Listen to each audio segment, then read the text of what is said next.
Hello everyone, and peace of Christ all of you. Please invite your friends and share the link, and don't forget to download the video as soon as we finish and it is ready. Always you can find the video because it disappeared from my channel.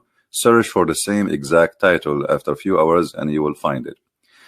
Today our topic is different from usual.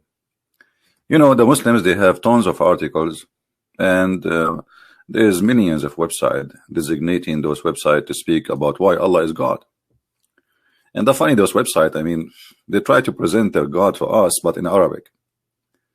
I mean, they cannot. You see, Islamic religion is in the Arab religion, where they try to enforce what they call Arabism.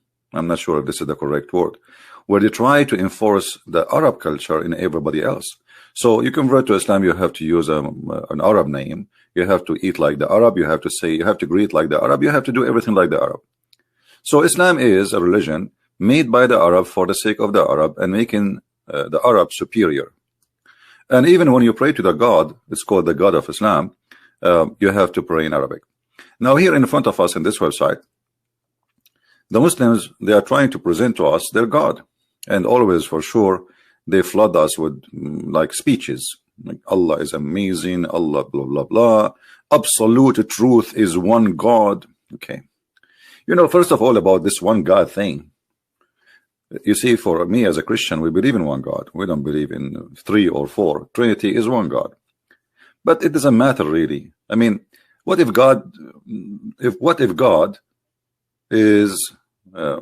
there's gods? What if there is gods? So the one God is like to make yourself like superior because you believe in one God. Well, there is a church, it's called the Church of Satan in San Francisco. They believe that Satan is the only one God. Okay. There's many religions, many cults in the world, they believe in one God. So believe in one God, 2 God, 3 God, 5 God. It doesn't matter really. The question is your God exist? The numbers of them will not change the fact if he is false or not. So this is one of the fallacy. They try to present their propaganda on us, that we believe in one God, and thinking by saying that they became superior. Your God is really silly. And you know, if you read the Qur'an, you would die laughing. Like yesterday, we have a Muslim who is trying to defend Muhammad and the Qur'an about women have a sperm coming from their chest. And where? From the location of the necklace. Women don't have a sperm, and women don't produce a sperm, and there is nothing is coming from the chest, and the man have a sperm coming from the backbone. So you have one God, you have 10 God, but this God is a silly God. He cannot even quote the name of a Christ correctly. He cannot even quote the name of the father of Mary correctly. He thinks the father of Mary is the same father of Moses. Call him Amran. Calling Mary the sister of Aaron, thinking that they are one family, when the fact Mary have nothing to do with Moses and they are from 2 different tribes. So this book is a very silly book, and Muhammad, he thought by copying some stuff from the Bible, he will make himself legitimate. And for sure, we can expose this false legitimacy, you know, by reading a little bit in the Quran. The question for truth, the we inspiring universe declares. And here, the Muslims, they quote for you a verse from the Quran. We will show them our signs. The funny that the Arab, they were asking Muhammad 24 hours, 7 days a week for a sign, and Muhammad, he said to them, Allah refrained from sending signs. We will show them our signs. Okay, where is your signs? And look what the Muslim, they will say to you. Do you see the sun? Brother, do you see the fish? Brother, did you see the shrimp? Yeah, the shrimp look shrimpy. What does this have to do with Allah? So the sign of Allah is the one of the most funny signs, because any God who is any religion who have a belief in God, doesn't matter what their God name is, they can call him Sony, they can call him Tony, it doesn't matter. They think that he is the one who created the sun. So where is the signs of Allah? Where is your God signs? So if we click here, this read cover more, I think, but this will be images, not text. I don't want to see images. Yeah, see, it's images loading. Yeah, this is like a presentation of witchcraft. I mean, you have a God. Even he is saying in the Quran that he sent 2 angels to teach witchcraft. How in the world this can be true? I don't see anything. What is the presentation? They want to show us images of stars. They can show you images of stars. So anyway, this is how silly when they try to present for you something. Okay, where is the signs of Allah? Secondly, divine identity. Divine identity. One God, many names. I mean, do you see the logic? The proof that Allah is a true God, that he have a divine identity with one God, many names. And why Allah have many names? What do you mean Allah have many names? You see, I understand that in language, like in the Hebrew, they call God, like the word God have many words, but it's not really a name. But why your God have many names? Well, what does that mean? He is not satisfied with one name? And then they come to the conclusion that Allah have 99 names. And if we check in the Quran, we cannot find even 70 of them. So where is the rest coming from? Then Allah guidance. Okay, what is Allah guidance? To go and attack the neighbors and take their women? As the Prophet, he says, attack the blondies, attack the Romans so you can get the blondies. This is Allah guidance. Or the one who killed for the sake of Allah, Allah will give him 40 virgins, have no panties. So here you see that there is a fallacy. And you know, let me click at Allah guidance. I want to click at Allah guidance. Even though each individual is influenced by their surrounding environment, inherent within each individual born, blah, blah, blah. Okay, let us go to the guidance of Allah. Every thought, words, action has potential being closer to farther away. Okay. Let us see Allah guidance. Let there no compulsion in religion. You see, the Muslims always, they quote for you this verse. They say Islam does not force religion in others. The fact Muhammad, he quote this verse, the same chapter is the same chapter about killing others. This one, it was saying that you cannot force Muslims not to accept, people not to accept Islam. But Muhammad, he said, if somebody leave Islam, kill him. And here you see the deception. This is one of the bigger signs of Islam. How you say to me, how you quote for us this verse, trying to deceive us. When your prophet, he order you to do this, and you believe in this, and you practice this every day in your life.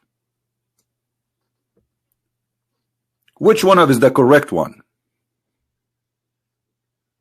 Who is lying for us?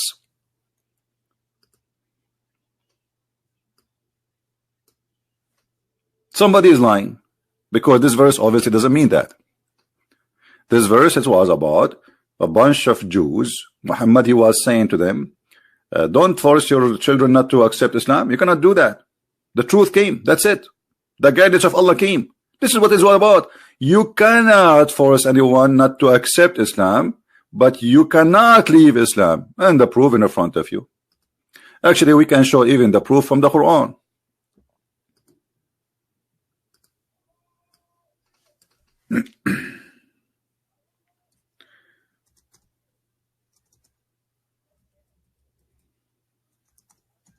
Let's see.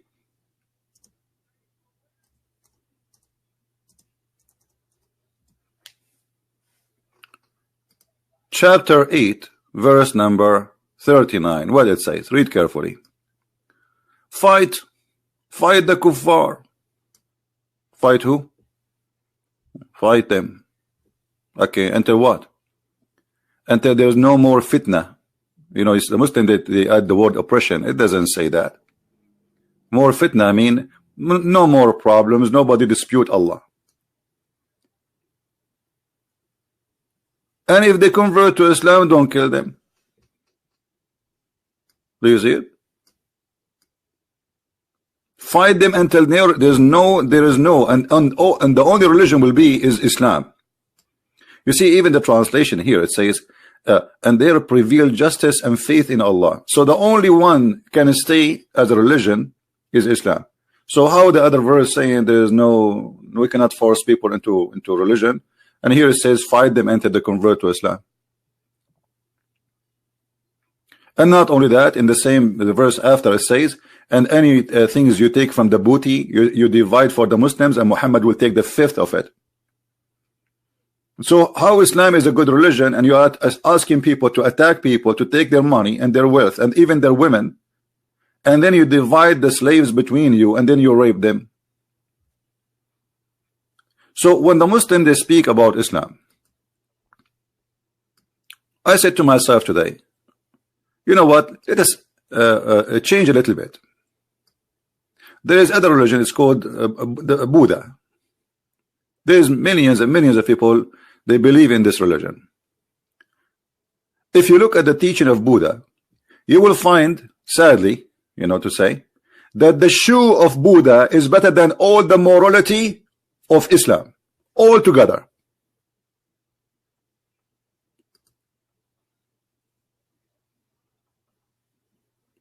This guy's shoe is more holy and more pure than all the teaching of Allah in the Quran. Actually, I can say his underwear is more holy than the whole teaching of Allah. If you go to the teaching of Buddha, and I'm not an expert with the Buddha religion, this is the Buddha religion teaching. You should not lie. You shall not take a life. You should not steal. You shall not commit adultery. Muhammad, he said, he did all of those. Muhammad, he taught Muslims to lie. Muhammad took the life of the people, millions of people. Muhammad, he steal. We just showed you the verse says the booty. Since then, this is a booty. This is a booty of your neighbor. How your neighbor money is a booty. Muhammad, he said you can lie. Even you can lie to your wife.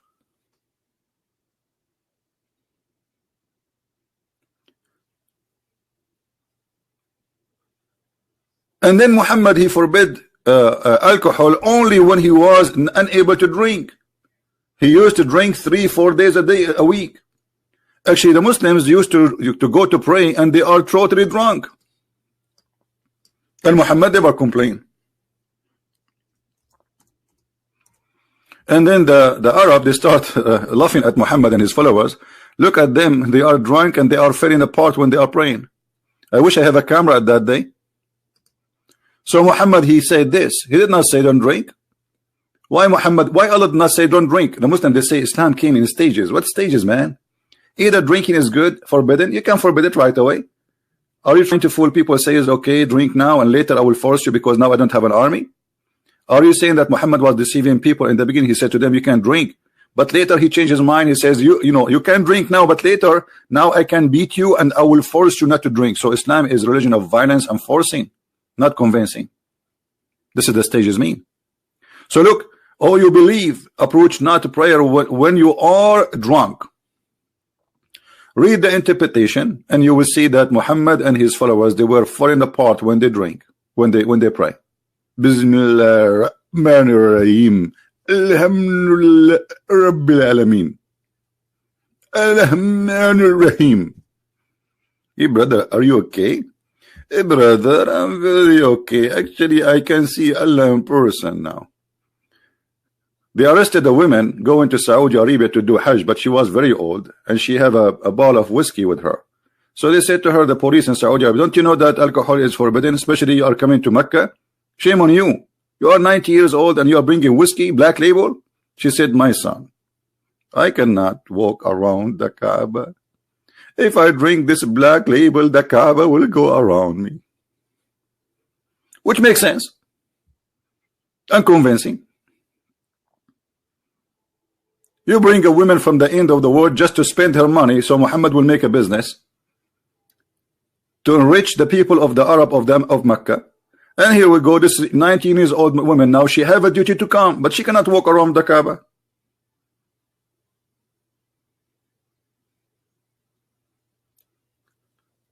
So when they speak about, you know, like religion, what religion mean really? Is it religion to go and attack the neighbor just because they have a bunch of blondie girls, as Muhammad said? Is it religion to steal? You can be a thief, but if somebody else steal, we cut his hand. Muhammad is the biggest thief. Actually, even the Muslims, they accuse him that he stolen underwear. The Muslims themselves, and they were fighting over what? Over theft. Both of them, the Muslims and Muhammad, they stole a lot of goods from the Arab, and now they are fighting over who took the underwear. And imagine what kind of people they are. They are accusing their best man that he is the one who took a piece of clothing. I mean, how trashy those companions are. How trashy. Imagine I have people who believe in me. I announce myself a prophet, and then they accuse me that I am the one who took the bra. You took what? The bra. This is what they are fighting over. And then Allah, He make a verse, says it's not for a prophet to steal. But you idiot, this is a theft. That they are fighting over something stolen. So how it is not for a prophet to steal when they are fighting over something stolen already?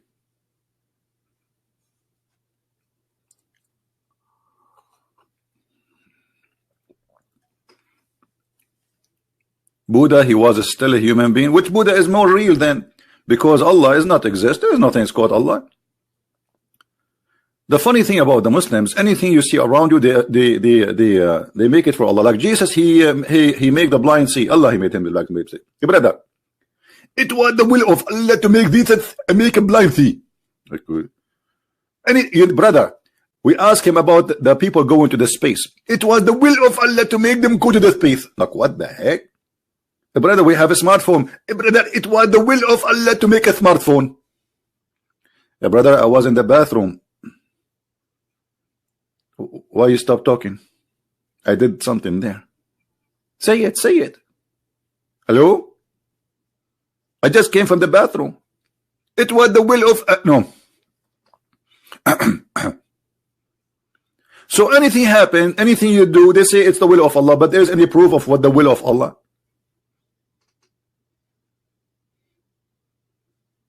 It's a madness.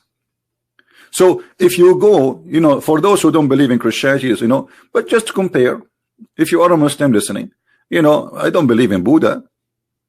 I don't believe anything have to do with Buddha, But if you look at Buddha teaching and Muhammad teaching, you will find that Buddha is way, way better. We cannot even compare. Have you ever heard of a prophet of God saying that a man and wives, they should lie to each other? I mean, what kind of guidance is this guidance? This is why if you marry a Muslim woman, get ready. Get ready, brother. You are marrying a woman who believe that she can lie to you. And look at the translation here. Look at this translation. Funny translation. All right. Brother, lying is allowed in 3 cases, brother. Okay. In war, brother, or for bringing reconciliation amongst persons, and words of husband to his wife, and wife, the words of the wife to her husband. What? And here they are adding things that's not even the hadith, like between 2 brackets. So what kind of a ethic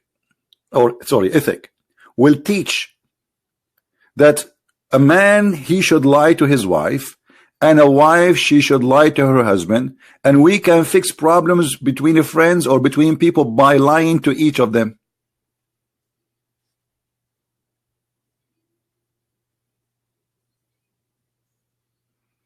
What kind of a prophet, he says, if a woman, she don't take off her panty, Allah and the angels will curse her?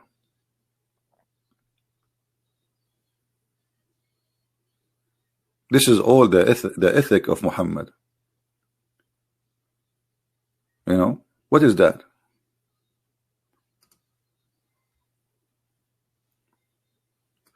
The messenger of Allah would say, I do not count as a liar as a man who put things right between people.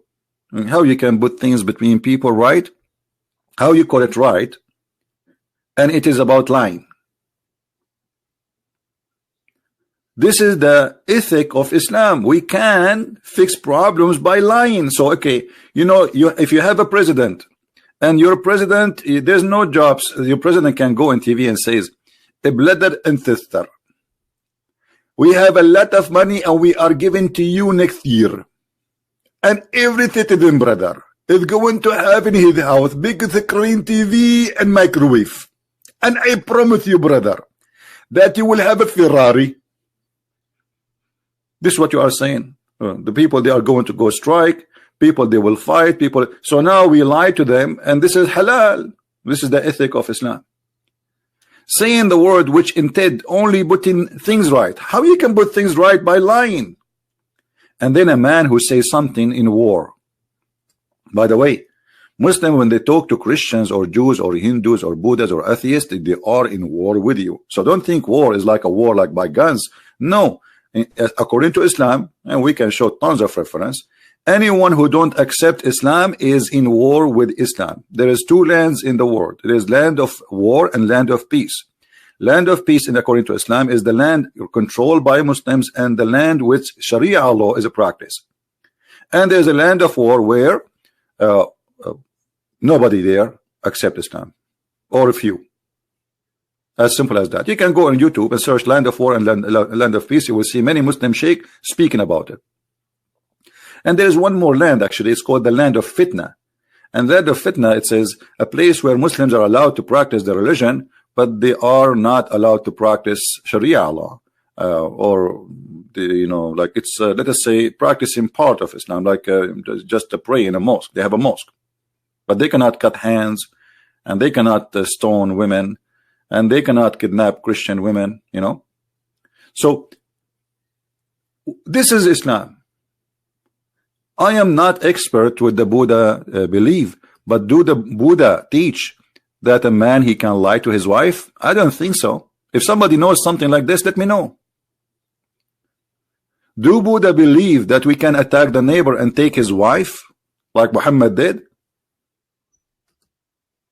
How many women Muhammad, he kidnapped them and he raped them?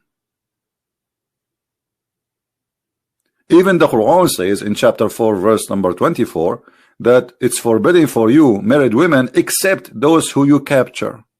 Imagine you capture a woman, she's married, you can rape her. This is Qur'an, this is not hadith.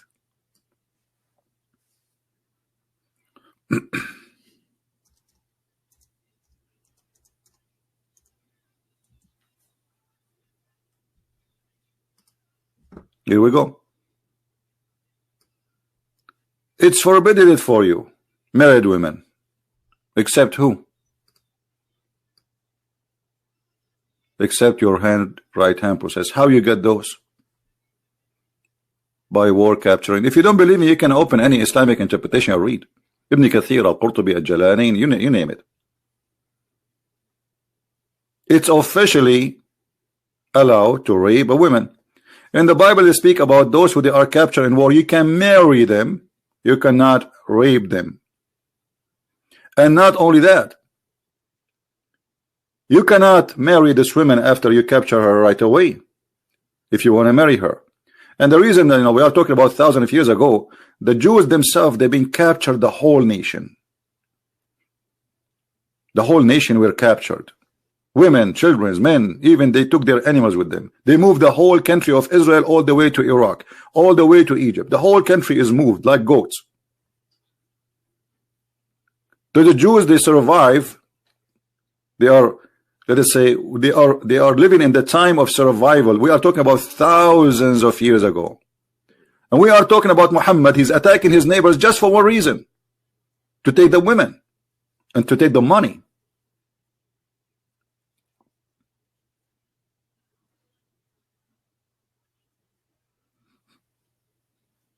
And then Muhammad, not only he encouraged the Muslims, like if you go the chapter of the Roman, you know, speaking about the Roman, and there is a verse speaking about attacking the Romans so we can get the blonde girls.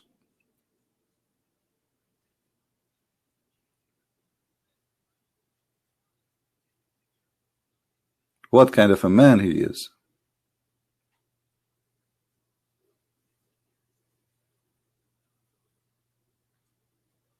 What about a man, he killed the husband, he took the father, he killed the brother, and then he raped the woman after a few minutes from killing her family.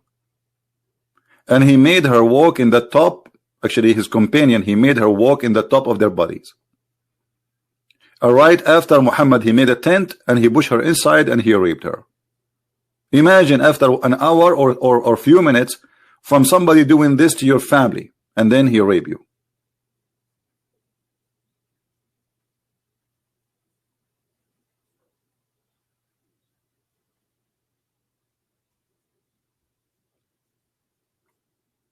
This is truth.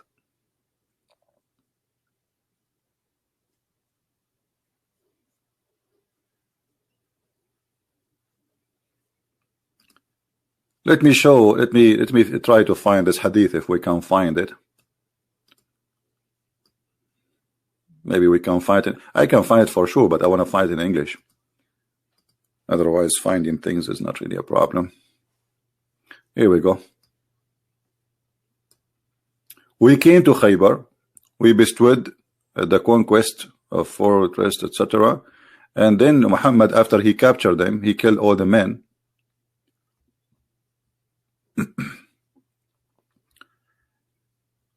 He took Safiya, and she was a bride. She was a bride. He killed her husband, and she was a bride. Do you see it? Allah Messenger, he selected her for himself, and he set a tent and he raped her.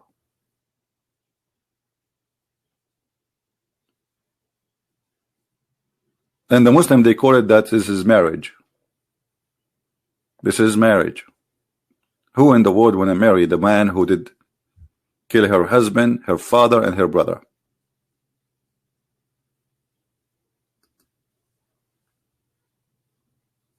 So we cannot compare really between Muhammad and Buddha. Buddha is a million times better. So if you are a person who think your Christianity is not good for you, I don't know why. Well, the Buddha cult is a million times better than the Islamic cult.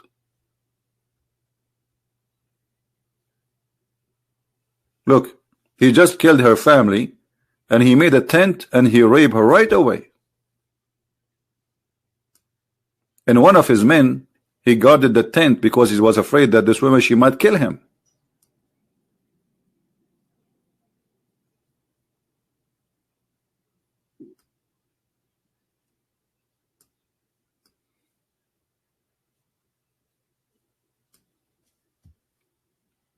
While Buddha saying don't kill.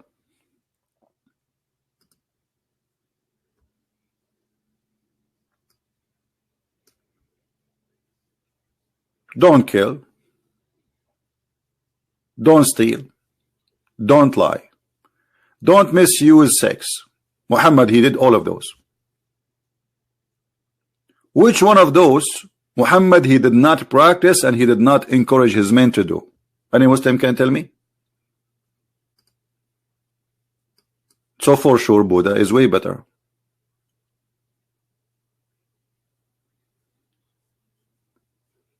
Buddha is a million times better. So if you ask me, you see, I've been in Asian countries where Buddha, I never disrespect their religion. I mean, I don't believe in their religion. I spoke to them to convince them that this is not, but I cannot say that the Buddha people are bad people. You know, I cannot say that the Buddha, there's many things about him, negative things I can speak about, as I know, but my knowledge is limited in this religion. However, if I go and live between people who they are Buddha, I will be 1,000,000 times more safe and secure from living in a city full of Muslims. Make a post on Facebook about Muhammad and you are a Muslim, they will burn you alive. Just yesterday in Bangladesh, 4 people they get killed because of a post in Twitter, I think, or Facebook. A poor guy from the Ahmadiyya cult, he posted something in Facebook. In Pakistan, they took him to the high building and they throw him from the top of the building in the school in front of the police. So be honest. Which one is better? Buddha or Muhammad? Again, I repeat, the shoe of Buddha is better than all the teaching of Allah and his prophet. And the panty or the underwear of Buddha is more holy than the teaching of Islam.